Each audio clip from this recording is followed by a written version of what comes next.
আল্লাহ পাক বলেন ইন্নাল্লাযীনা আমানু, যারা মুমিন হয়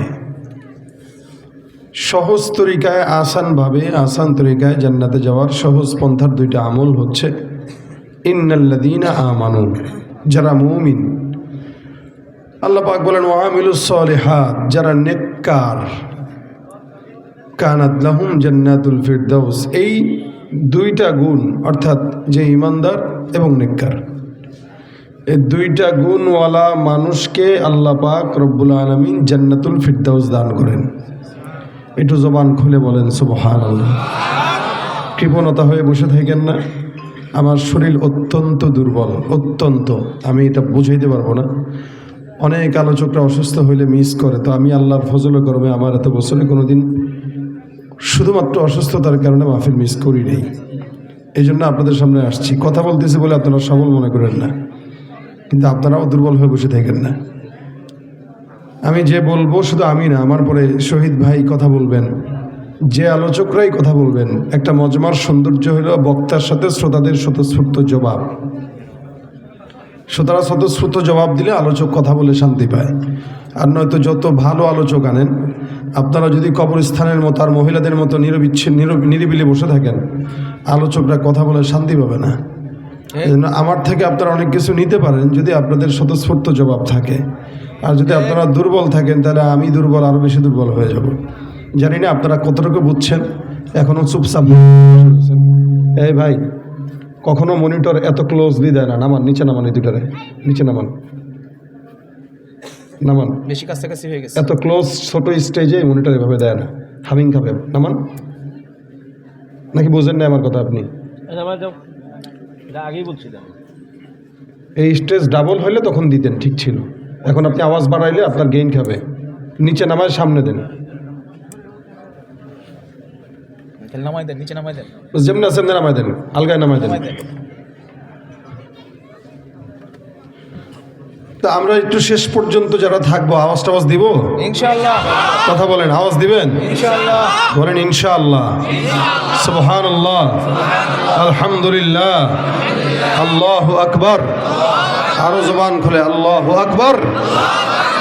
তাহলে দেখেন, জান্নাতে যাওয়ার রাস্তা দুইটা, সহজ তরিকা, যদিও হাজারো পথ আছে, এর ভিতরে সহজ তরিকা হচ্ছে দুইটা।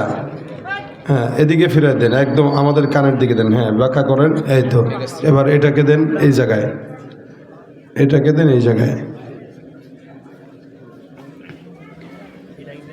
আল্লাহ পাক রব্বুল আলামিন এক নম্বরে বলতেছেন মুমিন হবে, দুই নম্বরে বলতেছেন নেককার হবে। নেককার আর মুমিন হওয়া শর্ত দিয়ে আল্লাহ পাক বলতেছেন জান্নাতুল ফিরদাউস। না, এটা গ্যাপ পড়ে যাচ্ছে, ওই সাইডটা দেন।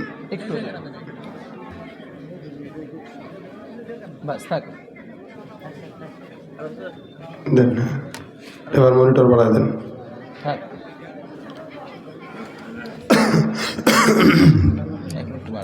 আমরা এখানে যারা আছি আল্লাহর ফজল করমে আমরা সবাই মুমিন। আল্লাহ পাকের রহমত দয়া, আমরা সবাই মুমিন।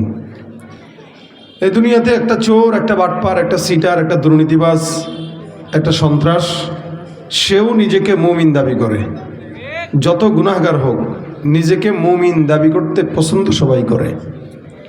দেখবেন চুরি করতেছে, এরপরেও বলে আমি মুমিন। এখন এই চোর ব্যক্তি মুমিন হইলে আল্লাহ তারা জান্নাতুল ফিরদাউস দিবে, বিষয়টা এরকম না। একটা সন্ত্রাস, সে মুমিন দাবি করবে আর আল্লাহ তাকে বলছেন জান্নাতুল ফিরদাউস পেয়ে গেছো, এত সহজ না। মুমিন এটা অনেক অর্থবহ একটা নাম, যে নাম আল্লাহ পাক রব্বুল আলামিন নিজে দিয়েছেন। আল্লাহ কোনো নবীর উম্মতদেরকে মুমিন বলে ডাকেন নাই, আমাদেরকে ডেকেছেন, আমাদেরকে ঈমানদার বলে ডেকেছেন। আবার কখনো কখনো মুমিনকে মুমিন হওয়ার আদেশও দিয়েছেন। যেমন আল্লাহ বলেন ইয়া আইয়ুহাল্লাযীনা আমানু আমিনু, হে মুমিনেরা তোমরা ঈমানদার হও। আল্লাহ বলতেছেন হে মুমিনেরা তোমরা ঈমানদার হও। ঈমানদারদেরকে মুমিন হওয়ার আদেশ আল্লাহ পাক দিচ্ছেন। তার মানে বোঝা গেল ঈমানদার কখনো কখনো দাবি করলেই হওয়া যায় না।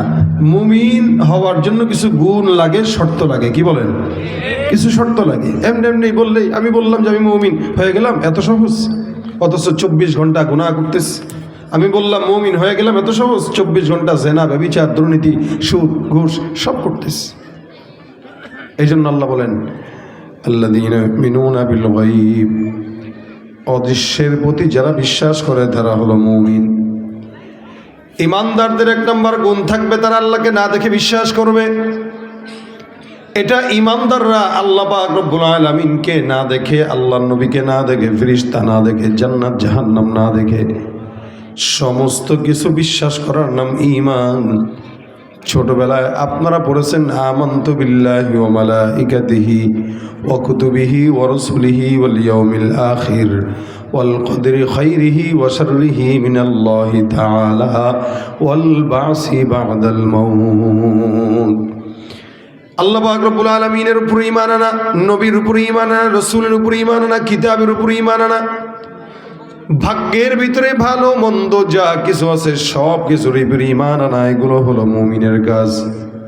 ওয়াল কদরি খাইরিহি ওয়া শাররিহি মিনাল্লাহি তাআলা, আল্লাহ পাক তাকদীরের ভালো মন্দের ফয়সালা যা করলো এগুলোর প্রতি বিশ্বাস করা, এবং কবরে যাওয়ার পর আবার পুনরায় জীবন দান করবেন আল্লাহ, এটার উপরে বিশ্বাস করা, এগুলো সব কিছুর উপরে বিশ্বাস করার নাম হলো ঈমান। মুমিনকে আল্লাহ পাক রব্বুল আলামিন শুধুমাত্র মসজিদে বিশ্বাস করবে এরকম নয়। মুমিন আল্লাহ পাককে মসজিদে বিশ্বাস করে। আমাদের সমাজের অধিকাংশ মুমিনেরা মসজিদে যখন যায় তখন মনে করে আল্লাহ সেটাই ইমানদারি, কিন্তু ঘুষের টাকা যখন গ্রহণ করে তখন আল্লাহ যে দেখে এটা বিশ্বাস করতে রাজি হয় না। শুধু মসজিদে আল্লাহ না, মসজিদে যেমন আল্লাহ, ঠিক দুর্নীতির টেবিলের নিচেও আল্লাহ দেখে কি দেখে না? সুদের টাকা গ্রহণ করার সময় আল্লাহ দেখে। আওয়াজ দিবেন, আওয়াজ দিবেন। সব হালতে, প্রত্যেকটা হালতে, সব জায়গায় আল্লাহ পাক রব্বুল আলামিন দেখেন। এটার নাম ঈমান। আল্লাহ পাক রব্বুল আলামিন বলেন একটা বান্দা ঈমানদার যদি হয় তাহলে সব কিছু বিশ্বাস করবে অদৃশ্যের উপরে। অনেক বান্দারা আছে বর্তমান জামানায় তারা দলিল চায়। মনে রাখবেন, আল্লাহকে বিশ্বাস করার ক্ষেত্রে, ঈমান আনার ক্ষেত্রে কোনো দলিল চলে না। যারা দলিল খুঁজে এদের অধিকাংশই শয়তানের খালাতো ভাই। আচ্ছা ভাইরা, আমরা যে আমাদের মায়ের পেটে জন্মগ্রহণ করছি, আমার যে বাবা আছে, এই বাবার দলিল কি কেউ দিতে পারে? আপনি যদি বলেন, আমি যদি বলি ভাই বাবার দলিল দেন, আপনি বলবেন বাবার দলিল মানে কি? আমার বাবা এটা বাবা, ভাই দলিল কি? এটা আমার আব্বা, দলিল কি? বিনা দলিলে আব্বা। আরে ভাই দলিল ছাড়া আব্বা কেমনে বিশ্বাস করব? এমনও তো হইতে পারে অনেক মহিলারা আছে বিভিন্ন জায়গার থেকে পতিতাগিরি করেছে, তো আরেকজনের বাপ বলে দিয়েছে, তো সে বিশ্বাস করছে। দলিল কি? কারণ আমরা তো আমাদের মা বাবার মিলন দেখি না। ছোটবেলায় মা বলেছে আব্বা, তো বলছি আব্বা। ছোটবেলায় বলেছে দাদা, বলছি দাদা। কত মানুষ প্রবাসে থাকে, প্রবাস থেকে আসার পরে 10 বছর পরে সন্তান কোলেও যেতে চায় না, বিশ্বাসই করেন এটা আব্বা। মা কইছে না এটা তোর বাপ, কহ তাইলে আব্বা ঠিক আছে। এখানে কি দলিল খুঁজে কেউ? একটা বাবা মানার ক্ষেত্রে দলিল খুঁজেন না। একটা বাবা যেখানে মা বলতেছে এটা তোমার বাপ, ওটাই বিশ্বাস করে বাবাকে আব্বা ডাকেন। সেখানে কুদরতালা রব এত কিছু দেওয়ার পরেও বিশ্বাস যাদের না হয়, ওরা মুমিনের খাতায় তো দূরের কথা, মানুষের কাতারে পড়তে পারে না। এই জন্য এদেরকে আল্লাহ পাক কিছু কিছু মানুষকে বলেন লাহুম কুলুবুল লা ইয়াফকাহুনা বিহা ওয়া লাহুম আ'য়ুনুন লা ইউবসিরুনা বিহা ওয়া লাহুম আযানুন লা ইয়াসমাউনা বিহা উলাইকা কাল আনআমি বাল হুম আদাল উলাইকা হুমুল গাফিলুন। আল্লাহ পাক বলেন কিছু কিছু মানুষ আছে যাদের কলব আছে তারা বুঝে না, কিছু কিছু মানুষ আছে যাদের কান আছে শুনে না, কিছু মানুষ আছে যাদের চক্ষু আছে দেখে না। আল্লাহ পাক রব্বুল আলামিন বলেন উলাইকা কাল আনআমি বাল হুম আদাল, এগুলো সব হলো হায়াওয়ান আর জানোয়ারের মতো না, বরং তার চাইতেও খারাপ। হায়াওয়ানের মতো দেখা যায়, জানোয়ারের মতো দেখা যায়। কেমন দেখা যায় বলে চোখ আছে জানোয়ারের 2টা, তারও চোখ 2টা। কলব আছে, আপনারও কুকুরের কলব আছে। মানুষ মানুষকে কুকুরের বাচ্চা বলে গালি দেয়। কুকুরের যদি জবান থাকতো, কুকুর বলতো, ভাইরে আমার নামের বেইজ্জতি করিস না, কারণ তোরা তো কখনো কখনো আমি কুকুরের চাইতেও অধম। আল্লাহ পাক বলেন উলাইকা কাল আনআম, এগুলো সব হায়াওয়ান আর জানোয়ারের মতো। একটা মানুষ হায়াওয়ানের মতো হয় কিভাবে? একটা মানুষ শুয়োরের মতো হয় কিভাবে? এ মুসলমান বুঝবেন, কুকুরের কোনো নামাজ লাগে না, গরুর নামাজ লাগে না। এই জামানায় যত পশু পাখি আছে কারো নামাজ রোজা হজ যাকাত লাগে না। কিছু কিছু মুসলমান নামধারী ইমানদার আছে, এরাও সমাজে নামাজ পড়ে না। আল্লাহ বলে কুকুরেরও নামাজ নাই, তোমারও নামাজ নাই, তার মানে তুমি আর কুকুরের মধ্যে কোনো পার্থক্য না। কুকুর যেরকম সেও সেরকম। মানুষ হওয়ার পরে কুকুর নামাজ পড়ে না, সেও নামাজ পড়ে না। কুকুরের পর্দা নাই, তারও পর্দা নাই। কুকুর যাকাত দেয় না, সেও যাকাত দেয় না। কুকুর হজ করে না, সেও হজ করে না। কুকুর বেপর্দায় চলে, সেও বেপর্দায় চলে। আল্লাহ বলেন উলাইকা কাল আনআম, এগুলো সব হলো হায়াওয়ানের জানোয়ারের মতো। আল্লাহ তারপরে বলেন বালহুম আদল, এগুলো হায়াওয়ানের জানোয়ারের চাইতেও খারাপ। কেমনে খারাপ বলেন তো? এলাকায় যত অন্যায় অবিচার আছে এগুলো সব কি কুকুর করে নাকি মানুষ করে? যত বলেন সুদ বলেন, ঘুষ বলেন, দুর্নীতি বলেন, চুরি বলেন, সন্ত্রাসী বলেন, জেনা ব্যভিচার বলেন, যত অন্যায় অবিচার আছে সব করে ইনসান। বুঝেও করে, না বুঝেও করে। আল্লাহ পাক রব্বুল আলামিন বলেন একটা কুকুর কোনোদিন মানুষের জায়গা চুরি করে না, একটা কুকুর কোনোদিন দুর্নীতি করে না, কাউকে গুলি ঠেকায় চাঁদাবাজি করে না, ডাকাতি করে না। আল্লাহ বলেন যেই কাজটা কুকুর করে না, হায়াওয়ান করে না, জানোয়ার করে না, ওই কাজ তুমি মুসলমান হয়ে করার কারণে তুমি হায়াওয়ানের চাইতেও নিকৃষ্ট, ঠিক কিনা?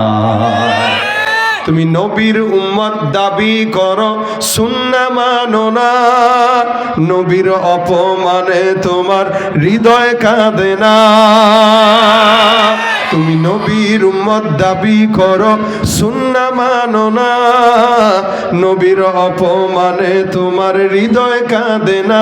তুমি বিজাতীয় সংস্কৃতিতে সপেছ পরাণ, তুমি বিজাতীয় সংস্কৃতিতে সপেছ পরাণ। তুমি কেমন মুসলমান, তুমি কেমন মুসলমান, ঠিক না? সুদের টাকায় প্রাসাদ গড়, ঘোষ ছাড়ো না, দিন দুঃখী না খেয়ে মরে খবর রাখো না। ঘুষ খেয়ে অবিচার করো সাজিয়া প্রধান, তুমি ঘুষ খেয়ে অবিচার করো সাজিয়া প্রধান। তুমি কেমন মুসলমান, তুমি কেমন মুসলমান? মুসলমান দাবি করে এমন কোনো অন্যায় নাই যেটা করে না। মুসলমান দাবি করে এমন কোন গুনাহ নাই যেটা করে না। আল্লাহ পাক রব্বুল আলামিন এই কারণে বলেন ইয়া আইয়ুহাল্লাযীনা আমানু আমিনু, এ মুমিনের দল তোমরা ঈমানদার হও। আল্লাহ নবী সাল্লাল্লাহু আলাইহি সাল্লাম অন্য হাদিসের মধ্যে বর্ণনা করেন জাদ্দিদু ঈমানাকুম। আমার আল্লাহ পাক মুমিনদেরকে এক বাক্যে ডাক দিয়া বলেন, আল্লাহ নবী বলেন জাদ্দিদু ঈমানাকুম, তোমরা তোমাদের ঈমানকে নবায়ন করো। ঈমানকে নবায়ন করার কথা নবী সাল্লাল্লাহু আলাইহি সাল্লাম কেন বললেন? কারণ সমাজের মানুষ ইমানদার হওয়ার পরও চোখ দিয়া গুনাহ করে, হাত দিয়া অন্যায় করে, অন্তর দিয়া জেনা করে, গুনাহ করে, খারাপ চিন্তা করে। এরকম অসংখ্য অন্যায় করার কারণে নবী সাল্লাল্লাহু আলাইহি সাল্লাম বলেন কোন মুমিন যদি অন্যায় করে গুনাহের মধ্যে লিপ্ত হয়, ওই সময়টা আল্লাহ পাক তার কলব থেকে ঈমানের নূরটাকে উপরে উঠায় নেন। বান্দা যতক্ষণ পর্যন্ত গুনাহ করে ততক্ষণ বান্দার কলবে ঈমান থাকে না। আর বান্দা যখন গুনাহ ছেড়ে দেয় তখন আল্লাহ তার ঈমানকে আবার তার কলবের ভিতরে ঢুকায় দেয়। নবী সাল্লাল্লাহু আলাইহি সাল্লাম বলেন সুতরাং কোন ঈমানদার মুমিন যখন গুনাহ করে, স্বেচ্ছায় করুক অস্বেচ্ছায় করুক, গুনাহ করার হালতে ওই ঈমানদার বান্দার কলবের মধ্যে ঈমান থাকে না। আল্লাহ পাক বান্দার কলব থেকে ঈমানটাকে দূরে সরায় দেয়। নবী সাল্লাল্লাহু আলাইহি ওয়াসাল্লাম বলেন এই কারণে আমি আল্লাহর নবী বললাম জাদ্দিদু ঈমানাকুম। ঈমানটা গুনাহের কারণে যখন নষ্ট হয় তখন তোমরা ঈমানকে নবায়ন করো। বলে ঈমান নবায়ন কেমনে করবা? বলে বেশি বেশি বলো লা ইলাহা ইল্লাল্লাহ মুহাম্মাদুর রাসূলুল্লাহ। কালেমা পাঠ করার নাম ঈমানকে নবায়ন করা। সাহাবা আজমাইন কখনো কখনো ঈমান নবায়ন করতেন, মাঝে মাঝে প্রতিদিন প্রতিবেলায়। অনেক মুফাসসিরিন ইকরাম বলেন ঈমানকে নবায়ন করার অন্যতম উপায় হলো 5 ওয়াক্ত আযান। আমাদের সমাজের মধ্যে যখন দেওয়া হয়, এই 5 ওয়াক্ত আযানের শব্দ যখন কানের মধ্যে ভেসে আসে, এক একটা আযানের শব্দের জবাব যদি কোনো মুমিন দেয়, আল্লাহ পাক রব্বুল আলামিন ওই বান্দারে প্রতিদিন 5 বার ঈমানকে নবায়ন করায় দিবে। ফজরের সময় একবার আযানের জবাব দিবেন, জোহরে আবার দিবেন, আসরে আবার দিবেন, মাগরিবে আবার দিবেন, এশা আবার দিবেন। দৈনন্দিন 5 বার যদি কেউ ঈমান নবায়ন করে, ওই বান্দার ইনশাআল্লাহ গুনাহ হওয়ার কথা না। এই জন্য ঈমান নবায়ন করার কথা আল্লাহ বলেছেন, নবী বলেছেন, ইয়া আইয়ুহাল্লাযীনা আমানু আমিনু, হে মুমিনের দল, ঈমানদার হও। আল্লাহ পাক রব্বুল আলামিন বান্দাকে বারবার মুমিন হওয়ার আদেশ দিলেন। এখন আসেন, ঈমানটা 3টা শর্তের নাম। যারা নিজেকে মুমিন দাবি করে আবার গুনাহ করে, অন্যায় করা বিচার করে, তারা মুমিন না। ঈমানের 3টা গুণ। 1 নম্বর তাসদীকু বিল জিনান, অন্তর দিয়া বিশ্বাস করবে। আল্লাহ কয়জন? একজন। এটা অন্তর দিয়া বিশ্বাস করা। শুধু আল্লাহ যে একজন, এটা অন্তর দিয়া বিশ্বাস করবে এরকম না। জান্নাত জাহান্নাম, আল্লাহর নবী রাসূল, ফেরেশতা কুল সব কিছু বিশ্বাস করবে। আল্লাহ যে মসজিদে আছে বিশ্বাস করবে, আল্লাহ যে আবার অন্য জায়গায় আছে সেটাও বিশ্বাস করবে। নামাজের সময় যেরকম মনে করবে আল্লাহ আছে, অন্যায় করার সময় বিশ্বাস করবে আল্লাহ আছে। এই জমিনটা আল্লাহর, এটা যেমন বিশ্বাস করবে, এই জমিনের ভিতরে বিধান চলবে আল্লাহর, এটাও তেমন বিশ্বাস করা লাগবে। এগুলো সব কিছু বিশ্বাস করার নাম ঈমান। তাসদীকু বিল জিনান, অন্তর দিয়ে বিশ্বাস করা, অন্তর দিয়ে সত্যবাদিতার স্বীকারোক্তি দেওয়া, বিশ্বাস করা আল্লাহ এক। এই জমিন আর আসমানের ভিতরে সব কিছু একজনই নাড়াচাড়া করেন। আল্লাহ পাক বলেন, লাউ কানা ফীহিমা আলিহাতুন ইল্লাল্লাহু লাফাসাদাতা, আসমানের নিচে জমিনের উপরে আল্লাহ ছাড়া অন্য কোনো রব যদি থাকতো, এই আসমান আর জমিন ধ্বংস হয়ে যেত। এই জন্য 1 নম্বর তাসদীক বিল জিনান, ঈমানের গুণ হলো অন্তর দিয়া বিশ্বাস রাখবে। 2 নম্বর জবান দিয়া স্বীকার করবে, ইকরার বিল লিসান। ইকরার বিল লিসান মানে লা ইলাহা ইল্লাল্লাহ মুহাম্মাদুর রাসূলুল্লাহ। অন্তর দিয়া বিশ্বাস করার পাশাপাশি জবান দিয়ে স্বীকার করবে।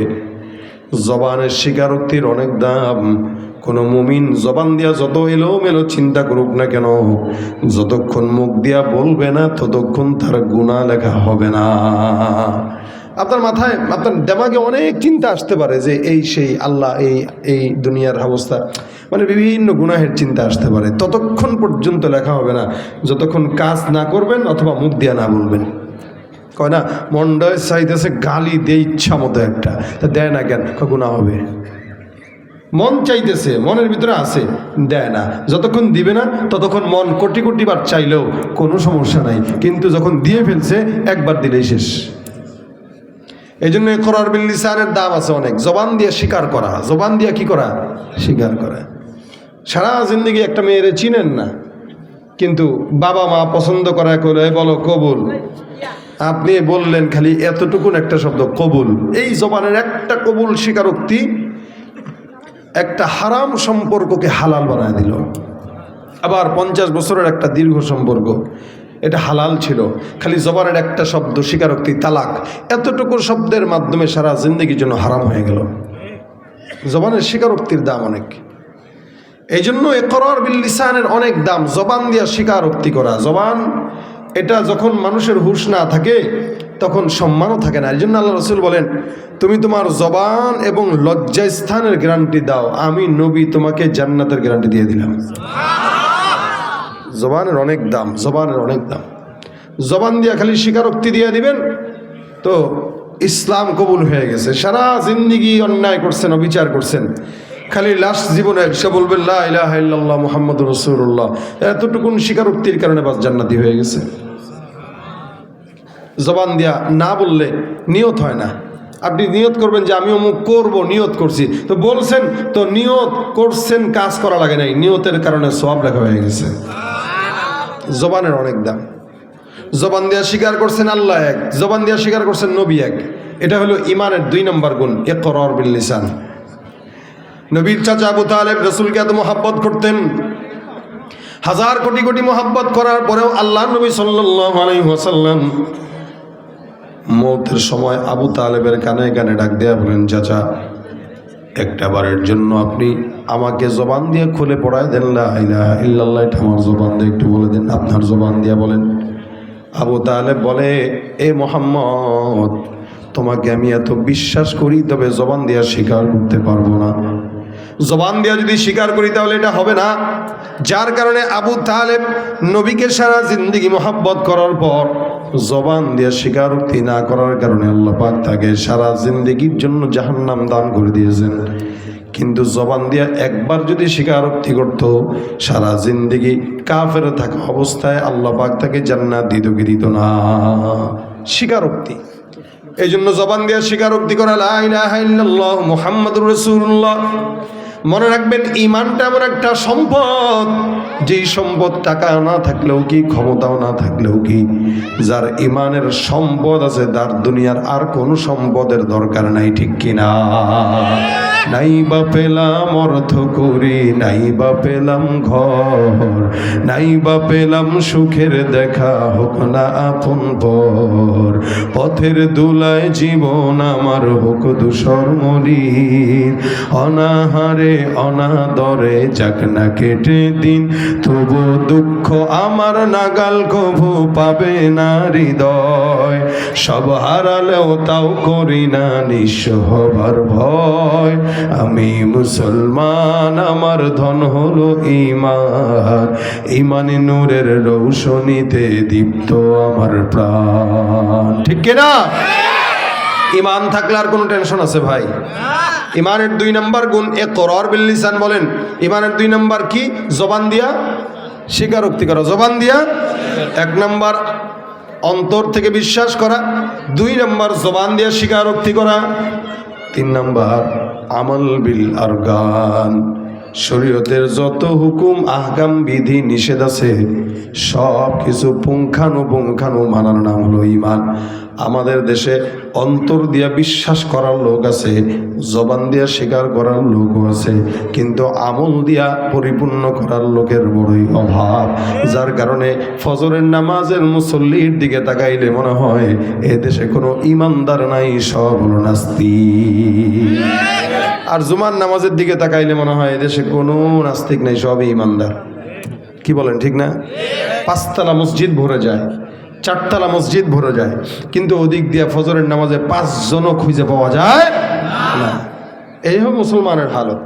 এই জন্য ঈমানের 3 নম্বর শর্ত হলো আমল বিল আরকান। শরীয়তের যত হুকুম আছে বিধি নিষেধ আছে সব কিছু মান্য করা। এভাবে কোনো মুমিন যদি ঈমানদার হয়, আল্লাহ পাক রব্বুল আলামিন বলেন, বান্দা ঈমানদার হয়ে গেছে, এখন নেক কর্ম করো। ইন্নাল্লাযীনা আমানু ওয়া আমিলুস সলিহাত। ঈমানদার আর নেককার আলাদা জিনিস, এক জিনিস নয়। নামাজ যেই বান্দা পড়ে সেই ঈমানদার, লেকিন নেককার না। নেককার এক জিনিস, ঈমানদার এক জিনিস। ঈমানদার সে যে নামাজ পড়ে, রোজা রাখে, হজ করে, যাকাত দেয়, সেই ঈমানদার। আল্লাহ বলেন ঈমানদার হয়ে গেছো, এখন নেক কাজ করো। সারাদিন মসজিদে পড়ে থাকলেই নেককার বলা যায় না। আপনি বলবেন এই লোকটা বড় নেককার। আমি বললাম কেন বললেন? আপনি বলবেন 5 ওয়াক্ত নামাজ জামাতে পড়ে। আমি বলবো 5 ওয়াক্ত নামাজ জামাতের সঙ্গে পড়ার কারণে সে নেককার হতে পারে নাই, ঈমানদার হইছে। একটা লোক সকাল 8টা থেকে সন্ধ্যা 6টা পর্যন্ত চাকরি করে, আপনি বললেন সে কর্মঠ। আমি বললাম না, সে কর্মঠ না। কেন কর্মঠ না? এটা তার চাকরি। চাকরি না করলে খাবে কি, চলবে কেমনে? কর্মঠ তো সে যে 8টা থেকে সন্ধ্যা 6টা পর্যন্ত চাকরি করার পরও আবার রিক্সা নিয়ে বের হয়ে যায়, রাত 12টা পর্যন্ত রিক্সা চালায়, সে হলো কর্মঠ। কেন? নিজের চাকরির পাশাপাশি আলাদা একটু ওভারটাইম করে। কেন? দুনিয়াতে যেন একটু ভালো থাকা যায়। তেমনইভাবে নামাজ কালাম যে পড়ে সে চাকরি করে। এই চাকরিটা আমার আল্লাহ দিয়েছেন, যার কারণে নামাজ পড়ে, রোজা রাখে, হজ করে, যাকাত দেয়, কিন্তু সে ঈমানদার হইলেও নেককার হয় না। এখন জান্নাতে যদি একটু ভালো থাকতে চায় তাহলে কি করতে হবে? বলে ফজরের নামাজের পর একটু সময় বসে থেকে সূর্য যখন ওঠে তখন ইশরাকের নামাজটা পড়ে ফেলো। আওয়াবিনের নামাজ পড়ো, চাষতের নামাজ আদায় করো, কখনো 2 সাদকা দান করো, কখনো জিকির আজকার করো, কখনো মানুষকে পথ দেখা দাও, কখনো নেক কর্ম করো। বলে 5 ওয়াক্ত ফরজ বিধানের পর বাড়তি কিছু নেক কাজ করার নাম হলো নেককার। যেই বান্দা নামাজও পড়ে আবার মানুষকে দ্বীনের পথে ডাকে, ওই বান্দা নেককার। নেক কাজ করার জন্য বেশি সময় দরকার নাই, লক্ষ লক্ষ টাকা খরচ করা দরকার নাই। নবী বলেন কোনো মুমিনের সঙ্গে হেসেও যদি কথা বলে, আমার আল্লাহ তার আমল নামায় সদকার সমপরিমাণ সওয়াব লিখে দেন। এটা নেক কাজ, হেসে কথা বলা। আমরা তো হাসি মুখে কথা বলা ভুলেই গেছি। কেউ কথা বললে ভাব ধরা, চোখ মুখ লাল কইরা, নিচের দিকে তাকায়, মোবাইল টিপে টিপে, কত রকম আমাদের কথা। অথচ রাসূল সাল্লাল্লাহু আলাইহি ওয়াসাল্লাম বলেন একটু হাসি দাও। কেউ কারোর সঙ্গে দেখা করে সালাম দিল, হ্যাঁ একটু হাসি দিয়ে দাও, একটা হাসি দিলেই বাশাশাতুল ওয়াজহি সাদাকা। রাসূল বলেন কেউ যদি একটু হাসি মুখেও কারো দিকে তাকায় তা আল্লাহ পাক তার সদকার সওয়াব দান করে দেন। নেক কাজের একটা ঘটনা আপনাদেরকে শোনাই। রাসূল সাল্লাল্লাহু আলাইহি ওয়াসাল্লাম বলেন ছোট্ট ঘটনা, বহু আগের জামানায় এক আল্লাহর বান্দা রাস্তা দিয়ে হেঁটে যায়। সারা জিন্দগি আল্লাহর বান্দা কোনো ইবাদত করে নাই, গুনাহ করছে, আল্লাহকে কোনো দিন ডাকে নাই, সারা জিন্দগি গুনাহ করলো। এই আল্লাহর বান্দা রাস্তা দিয়ে হেঁটে যায়, যেতে যেতে যেতে যেতে হঠাৎ করে তাকায় দেখে মরুভূমিতে একটা কুকুর জিহ্বাটা এই পর্যন্ত বের করে পানির পিপাসায় পড়ে আছে, যেন এক্ষুনি তার মওত হয়ে যাবে। আল্লাহর বান্দা মওত হবে হবে ভাব, যখন নাকি কুকুরটাকে দেখলো এই হালত, আল্লাহর সোয়াবের সন্তুষ্টির আশায় এই বান্দা যে এই কাজটা করছে এরকম নয়। আল্লাহর বান্দা চিন্তা করলো একটা নিকৃষ্ট প্রাণী কুকুর, কুকুরটা পানির পিপাসায় এই জায়গায় কাতরায়, এই কুকুরটাকে একটু পানি পান করানো আমার একটা দায়িত্ব, মানবিক দায়িত্ব। এই মানবিক দায়িত্ব থেকে কুকুরের প্রতি দয়া দেখাইলো। আল্লাহর বান্দা তালাশ করতে করতে করতে করতে একটা কুয়ার মাঝখানে গেল, কুয়ার সামনে গেল, নিজের মোজাটা খুলে কুয়ার ভিতর থেকে পানি উঠায়, নিজে পানি পান করলো, কুকুরকেও পানি পান করানোর জন্য কুয়ার থেকে পানি উঠাইলো। আল্লাহর বান্দা কুকুরের সামনে যায়, কুকুরটাকেও পানি পান করায় দেয়। নবী সাল্লাল্লাহু আলাইহি ওয়াসাল্লাম বলেন আমার আল্লাহ পাক রব্বুল আলামিনের কুদরতের রহমতের সাগরে ঢেউ উঠে যায়। কেন জানো? আল্লাহ বলেন এ পয়গম্বর, এই বান্দাটা একটা সৃষ্টির সেরা জীব নয়, সেরা জীব হয়ে নিকৃষ্ট প্রাণী কুকুরকে পানি পান করানোর জন্য দিনের ভিতরে দয়া লাগলো। আমি আল্লাহ ঘোষণা করলাম, আমি আল্লাহ ওই বান্দাকে দয়া করে মাফ করে জান্নাত লিখে দিলাম। সারা জিন্দেগি কোনো গুনাহ মানে ইবাদত করে নাই, খালি গুনাহ আর গুনাহ, গুনাহ আর গুনাহ, গুনাহ আর গুনাহ। এই গুনাহগারের হালতের ভিতরেও আল্লাহ পাক রব্বুল আলামিনের হাবিব বলেন এই ব্যক্তিটা শুধু কুকুরকে একটু পানি পান করে দিছে, এতটুকুই, আর কিছু না। এতটুকুনের কারণে রাসূল বলতেছেন সাহাবারা, আল্লাহ বলেন একটা স্বাভাবিক কুকুরকে পানি পান করেছে, তার মানে তার দিলে দয়া আছে। সে যদি কুকুরকে দয়া করতে পারে, আমি আল্লাহ তার মতো ইনসানকে কেন দয়া করব না? তারে বলে দাও আমি তারে মাফ করে দিলাম, যাও। তাহলে কুকুরকে পানি পান করায়ও মানুষ জান্নাতে যেতে পারে। আবার অনেক সময় নামাজি কালামি হয়েও জান্নাত যেতে পারে না। কেন? বলে যেটা করতেছে বা ইবাদত করে এগুলো সব বান্দাকে দেখানোর জন্য করে, আল্লাহর জন্য না। এই জন্য নবী বলেন আখলিস দীনাকা ইয়াকফিকাল আমালুল কলিল, তুমি তোমার ঈমানকে সহি করো, আল্লাহ পাক রব্বুল আলামিন অল্প আমলের কারণে তোমাকে নাজাতের জন্য বন্দোবস্ত করে দিবেন। সুবহানাল্লাহ। অল্প আমল, বেশি দরকার নেই। রাতকে রাত তাহাজ্জুদের দরকার নাই, রাতকে রাত কোরআন তেলাওয়াতের দরকার নাই, রাতকে রাত জিকিরের দরকার নাই। অল্প আমল করো তো নাজাতের উসিলা হয়ে যাবে। এই জন্য রাস্তা দিয়ে হাঁটতেছেন, কাউকে দেখছেন, একটা সালাম দিয়ে দিবেন, নেক কাজ।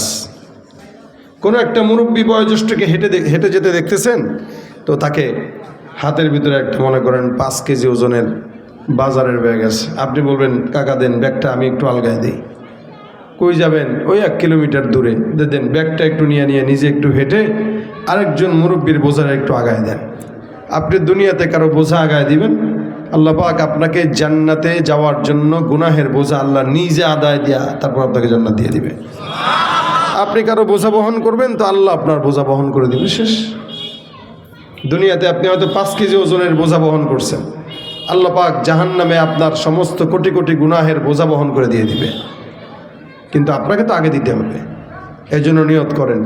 ওলামা একরাম দেখেন অথবা বয়োজ্যেষ্ঠ দেখেন, যাকেই দেখেন, একটু দেখার পরে হাতে কোনো ব্যাগ দেখলে বা অন্য কোনো কিছু দেখলে বলবেন যে দেন, আমার কাছে একটু আগায় দিই, এটা সওয়াব। আল্লাহ নবী বলেন আল কালিমাতু তাইয়্যিবাতু সাদাকা। কোনো মুমিন যদি কোনো মুমিনের সঙ্গে ভালো আচরণ করে, অর্থাৎ ভাই জিজ্ঞাসা করলেন দেখা হয়েছে, ভাই আপনার পরিবার কেমন আছে, আলহামদুলিল্লাহ। কেউ অসুস্থ আছে কিনা, বলে না। সে ব্যবসা বাণিজ্য কেমন চলতেছে এখন, বলে তো আলহামদুলিল্লাহ ভালো আছি। কোনো সমস্যা হলে বললেন টইলেন আমারে, আচ্ছা ঠিক আছে বলবো।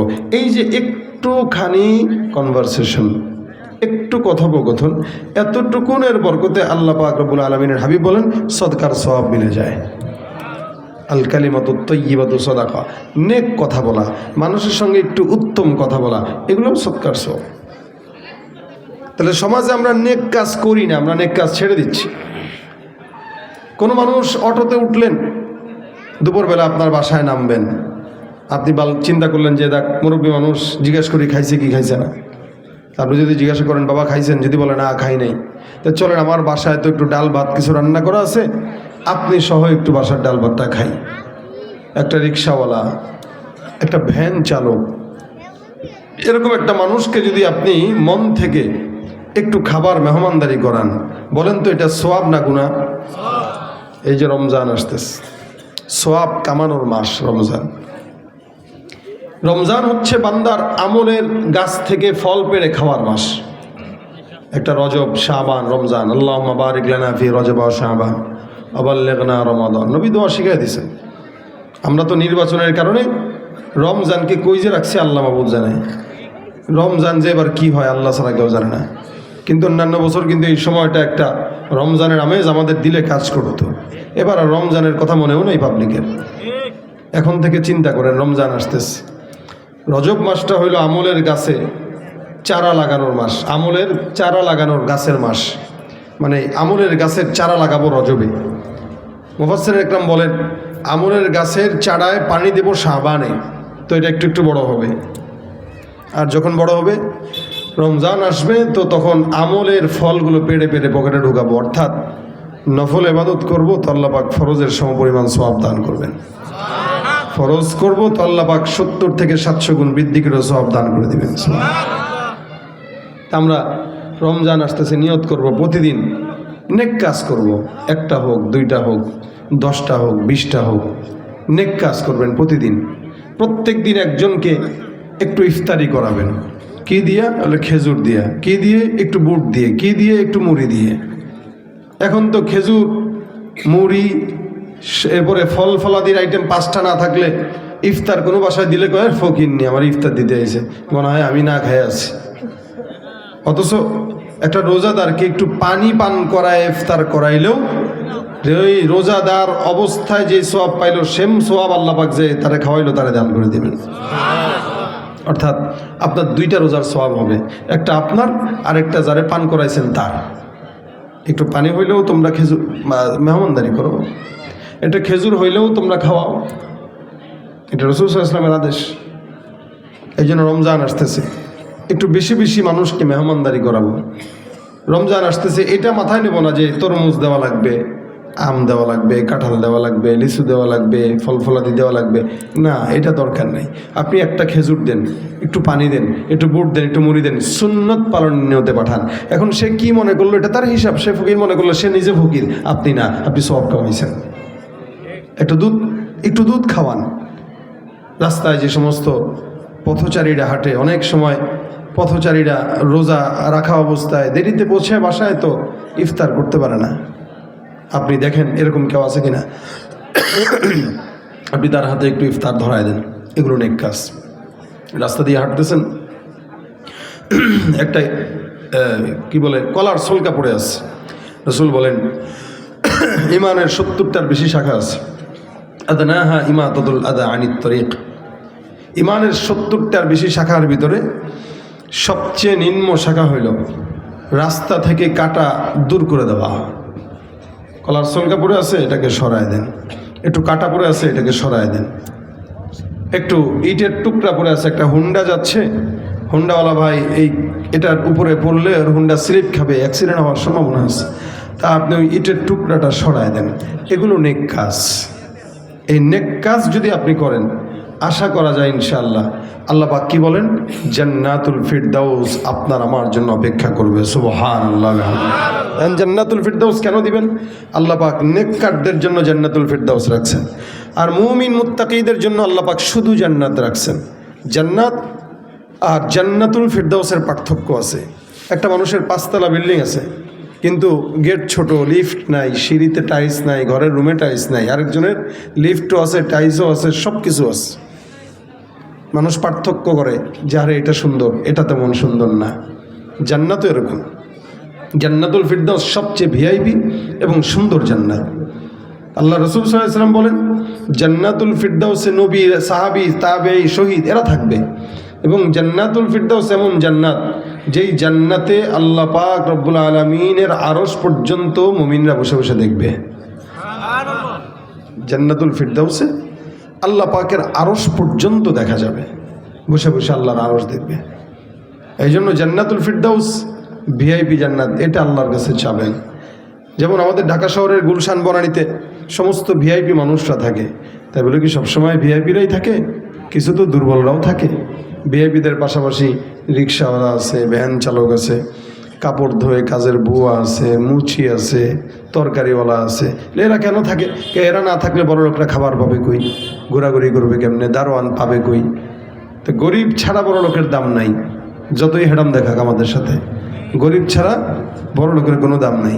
তো নবী সাল্লাল্লাহু আলাইহি ওয়াসাল্লাম বলেন, এই যে বান্দা জান্নাতুল ফিরদাউস পাবে, ওই জান্নাতুল ফিরদাউসে আল্লাহ পাক নবীদেরকে রাখবেন, শহীদদেরকে রাখবেন, সাহাবা ইকরামদেরকে রাখবেন, তাবেঈদেরকে রাখবেন।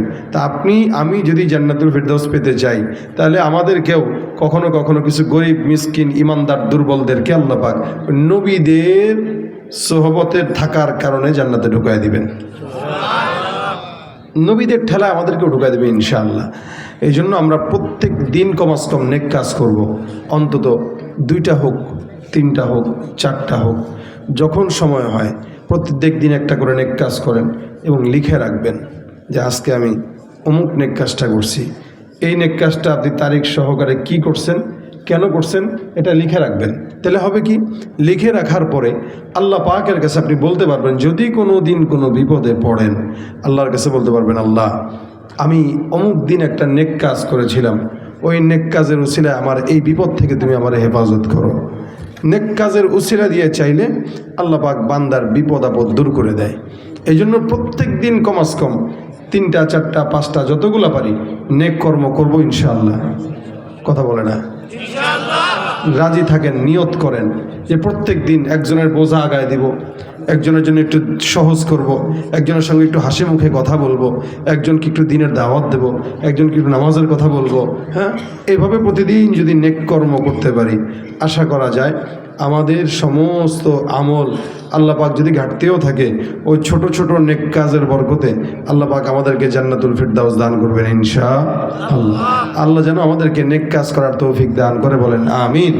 আজকের এই মজমায় আমাদের এই আজকের মজমায় যে সমস্ত যুবকরা আয়োজন করেছেন, এই যুবকরা যদি প্রত্যেকটা যুবক যদি নেক কাজ করার নিয়ত করে যে আমরা সমাজে কোনো অন্যায় হোক এটা চাই না, আমরা মাদক সেবন করব না, আমরা কোনো মাদক দ্রব্য এমন যা আছে সিগারেট থেকে শুরু করে কোনো জিনিস আমরা ধরবো না, আমরা এখন থেকে নেক কাজ করব, তাহলে এই এলাকা শান্তির এলাকা হয়ে যাবে। কি বলেন, ঠিক না?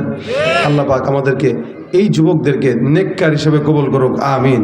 আমি আপনাদের সামনে এই ভাঙা গলায় এই স্বল্প সময় যেই কথাগুলো বললাম, আল্লাহ যেন এগুলো আমাদেরকে বোঝার তৌফিক দান করেন। হযরত চলে আসছেন ইনশাআল্লাহ, হুজুর আপনাদেরকে মন ভরে কথা শোনাবেন, গ্যাপটা পূরণ করবেন ইনশাআল্লাহ। আল্লাহ পাক রব্বুল আলামিন যেন আমাদের এই আজকের মজমাকে বরকতময় করে, বলেন আমিন। আমরা সবাই মিলে লাস্টে একটা নাতে রাসূল গাই, যদিও হুজুর অনুরোধ করছেন, কিন্তু আমি আসলে আমার গাওয়ার মতো অবস্থা নাই, আমি মারাত্মক দুর্বল। যেখানে আমার বিছানায় থাকা দরকার ছিল ওই জায়গায় আমি বাসার থেকে এসে আপনাদের এত দূরে এসে আপনাদেরকে কথা শোনাইতেছি, এটা আমার নিজের উপরে জুলুম, শরীরের উপরে জুলুম। এরপরও আমি অল্প একটু শোনাই দিয়ে যাচ্ছি।